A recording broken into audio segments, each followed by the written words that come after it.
নমস্কার। আজকে করোনা নিয়ে কথা বলছি না। আজকে আমার দীর্ঘদিনের অভিজ্ঞতার ফলস্বরূপ যে ইংরেজি গ্রামার বইটা আমি লিখছি সেই সম্পর্কে কিছু বলব। ইংরেজি কঠিন এই ধ্যান ধারণা সম্পূর্ণ বদলে দেবে এই বইটি। ইংরেজি যে সহজে শেখা যায় তার প্রমাণ দেবে এই বইটি। বইটির নাম English grammar in the light off innovation, বা সংক্ষেপে বলা যায় ইংলিশ গ্রামার ইনোভেশন। ইংরেজি গ্রামারের সঙ্গে সাহিত্য ভাষা জড়িয়ে রয়েছে, তাই ছাত্রছাত্রীদের মনে গ্রামার, লিটারেচার, ল্যাঙ্গুয়েজ একবার যদি বুঝিয়ে দেওয়া যায় তাহলে ইংরেজি শেখাটা তাদের কাছে একদম সহজ সরল হয়ে যাবে বলে আমার ধারণা।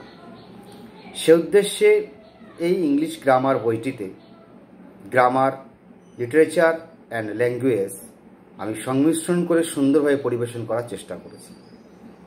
প্রথমত আসি, অনেক শিক্ষার্থী আছে যারা বাক্য লেখার সময় বা বলার সময় শব্দ খুঁজে পায় না।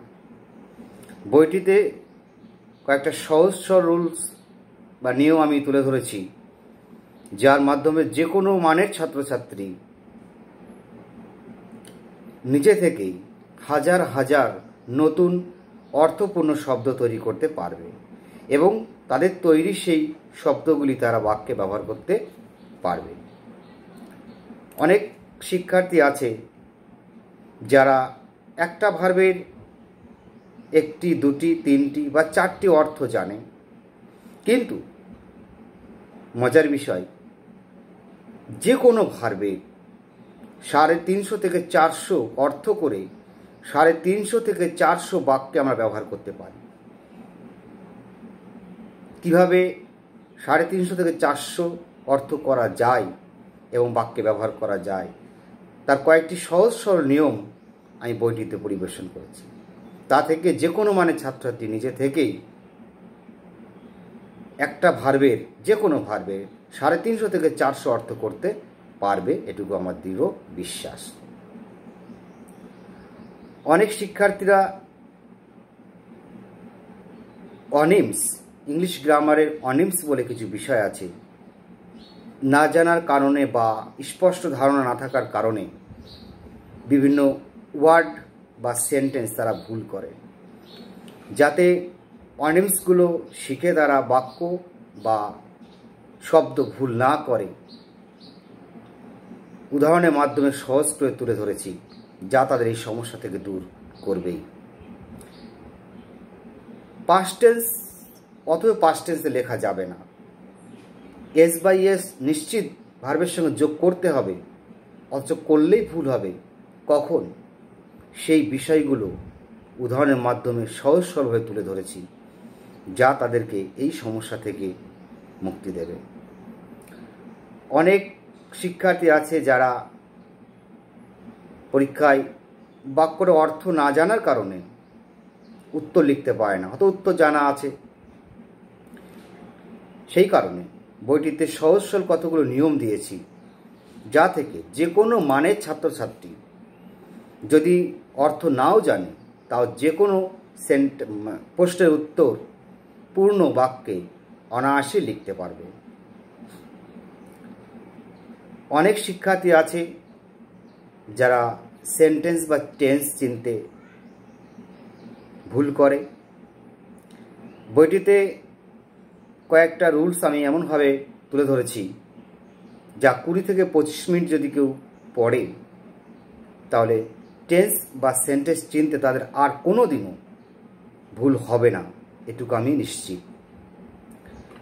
ইংরেজি গ্রামার, সাহিত্য, লিটারেচার যাই শিখি না কেন, কর্তা, ভার্ব এবং কর্ম একটা গুরুত্বপূর্ণ বিষয়। অনেক শিক্ষার্থী আছে যারা কর্তা, ভার্ব, কর্ম ঠিকমতো চিনতে পারে না, কিন্তু এটা চেনার একান্ত প্রয়োজন। বইটিতে সহজ সরলভাবে কোথায় কর্তা বসে, কোথায় ভার্ব বসে, কোথায় কর্ম বসে, কেন বসে, তার কারণ বিশ্লেষণ করে দিয়েছি, যা থেকে ছাত্রছাত্রীরা কর্তাভার কর্ম কোথায় বসে একদম নিশ্চিতভাবে শিখে যাবে। গ্রামারে কিছু বিষয় যেমন voice change, narration change, degree change, affirmative, negative, joining, split up, এই যে বিষয়গুলো দীর্ঘদিন বিভিন্ন নিয়ম পড়েও তাদের কোনো কাজ হচ্ছে না, অথচ এগুলো খুব সহজ বিষয়। বইটিতে আমি এই সমস্ত বিষয়ে রুলস এমনভাবে তৈরি করে দিয়েছি, প্রতিটা আইটেম 2 থেকে 3 দিন যদি কোনো ছাত্রছাত্রী পড়ে, তা সারা জীবনের জন্য শিখে যাবে, আর কোনোদিন এগুলো আর ভুল হবে না, এটা নিশ্চিত।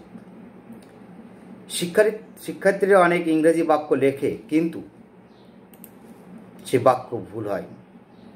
অনেক সময় বাক্য ভুল হয়, বেশিরভাগ ক্ষেত্রে প্যারালিজমের জন্য। এই প্যারালিজমটা এত সহজ বিষয়, যা জানলে ছাত্রদের অনেক বাক্য আর ভুল হবে না। তাই প্যারালিজম উদাহরণের মাধ্যমে সহজভাবে তুলে ধরেছি, যা তাদের এই ভুল হওয়া থেকে মুক্তি দেবে। আর প্রিপজিশন, অনেক ছাত্রছাত্রী আছে বা শিক্ষার্থী আছে যারা কোন জায়গায় কোন প্রিপজিশন বসবে এটা নিয়ে সমস্যায় ভোগে।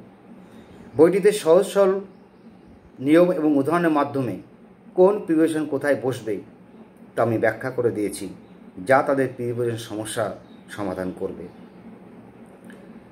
অনেক শিক্ষার্থী আছে যারা বুঝে উঠতে পারে না ট্রান্সফরমেশন করার সময় বাক্যের অর্থের পরিবর্তন করবে কি করবে না। বইটিতে কয়েকটা রুলস দিয়েছি, যা পড়লে জানা যাবে যে ট্রান্সফরমেশন করার সময় বাক্যের অর্থের পরিবর্তন করা যাবে কি যাবে না। আসি স্পোকেন ইংলিশ। স্পোকেন ইংলিশ সবাই শিখতে চায় বা শেখার চেষ্টা করে, তাই স্পোকেন ইংলিশ কীভাবে শুরু করতে হবে বা কী করে শেখা যায় সে সমস্ত বিষয়টা আমি এই বইতে তুলে ধরেছি, যা থেকে তারা উপকৃত হবে এবং স্পোকেন ইংলিশ সহজে শিখে যাবে বলে আমার দৃঢ় বিশ্বাস। অনেকে বলে 12টা টেন্সের গঠন আমার মনে থাকে না, বারংবার পড়ি ভুলে যায়। সে সকল শিক্ষার্থীরা মনে রাখবে, আমি এই বইটিতে কয়েকটা রুলস আমি এমনভাবে তুলে ধরেছি, যা 15 থেকে 20 মিনিট যদি কেউ পড়ে, তাহলে 12টা টেন্সের গঠন সারা জীবন মনে থাকবে এবং কোনো সময় তারা এটা ভুলবে না। আসি ট্রান্সলেশন। অনেক ছাত্রছাত্রী বা শিক্ষার্থী বলতে আমি শুনেছি যে টেন্সের গঠনই মনে থাকে না বা টেন্সটাই বুঝতে পারি না, ট্রান্সলেশন করবো কী করে। তাই এই বইতে আমি ট্রান্সলেশন এমন সহজ কতগুলো রুলস দিয়েছি, মানে টেন্সটাকে ব্যবহার না করে, টেন্সটাকে এড়িয়ে যে কোনো বাংলার তারা ইংরেজি ট্রান্সলেশন অনায়াসে করতে পারবে। তাদের শুধু বাংলাটা বানাতে হবে, ইংরেজিটা এই রুলস ব্যবহার করলেই সমস্যার সমাধান হয়ে যাবে। আসি সিম্পল কমপ্লেক্স কম্পাউন্ডের পরিবর্তন। সিম্পল কমপ্লেক্স কম্পাউন্ড পরিবর্তন ছাত্রছাত্রীর কাছে একটা কঠিন ব্যাপার হয়ে দাঁড়িয়েছে, কিন্তু এই বইতে এমনভাবে আমি রুলসটা পরিবেশন করেছি উদাহরণের মাধ্যমে, যা 20 থেকে 25 মিনিট পড়লে তাদের সিম্পল কমপ্লেক্স কম্পাউন্ড আর কোনো সমস্যা থাকবে না, আমি 100% নিশ্চিত। এছাড়াও অনেক চাকরি প্রার্থী আছে যারা যোগ্য, অথচ চাকরি পরীক্ষায় সফল হচ্ছে না। অনেক শিক্ষার্থীকে আমি বলতে শুনেছি বা চাকরি প্রার্থীকে বলতে শুনেছি, শুধুমাত্র ইংরাজিটার জন্য আমি চাকরিটা পেলাম না। তাদের এই সমস্যা দূর করবে এই বইটি। এই বইটিতে সকল শিক্ষার্থী সহ চাকরি প্রার্থীদের জন্য, যাতে তারা চাকরির পরীক্ষায় কোনো প্রকার বিফল না হয় ইংরাজির ক্ষেত্রে, আমি তুলে ধরেছি sentence correction, antonym, synonym, prefix, suffix, one word substitute, mania, phobia, যেগুলো পরীক্ষায় আসে, এবং কীভাবে পড়তে হবে সে পাঠ ভাগ করে আমি বুঝিয়ে দিয়েছি, যা পড়লে যোগ্য চাকরি প্রার্থী কখনোই চাকরি পাওয়ার ক্ষেত্রে ইংরাজি প্রশ্নের উত্তর ভুল লিখবে না, তারা ইংরেজিতে সফল হবেই, এটা আমার একান্ত বিশ্বাস। এছাড়া অনেক সময় বাক্যের ভুল হয়, ব্রিটিশ ইংলিশ ও আমেরিকান ইংলিশের মিশ্রণের ফলে। আমরা যে ইংলিশটা ব্যবহার করি বা শিখি সেটা ব্রিটিশ ইংলিশ, এর মধ্যে কোনো প্রকার আমেরিকান ইংলিশ আসলে পারে পরীক্ষার ক্ষেত্রে সেটা ভুল বলে প্রমাণিত হবে বা গণ্য হবে। এই ভুল এড়ানোর জন্য তাহলে আমাদেরকে ব্রিটিশ এবং আমেরিকান ইংলিশের পার্থক্যটা বুঝতে হবে। বইটিতে আমি সহজ সরল নিয়মের মাধ্যমে ব্রিটিশ এবং আমেরিকান ইংলিশের পার্থক্য তুলে ধরেছি, যা যে কোনো মানের ছাত্রছাত্রী সহজে বুঝতে পারবে এটা ব্রিটিশ ইংলিশ, এটা American English.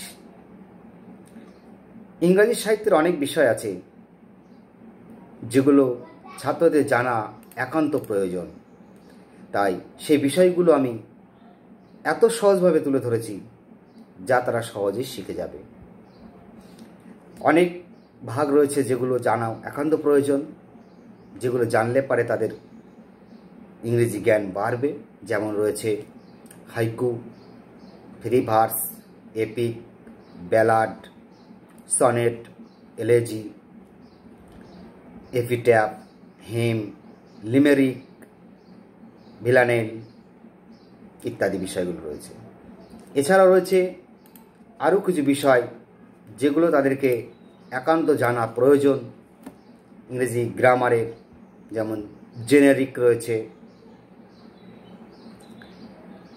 Dative, dialect, amplification, affix, মরফি, genre, haiku, epitaph, limerick, villanelle, anagram, portmanteau, apposition, palindrome.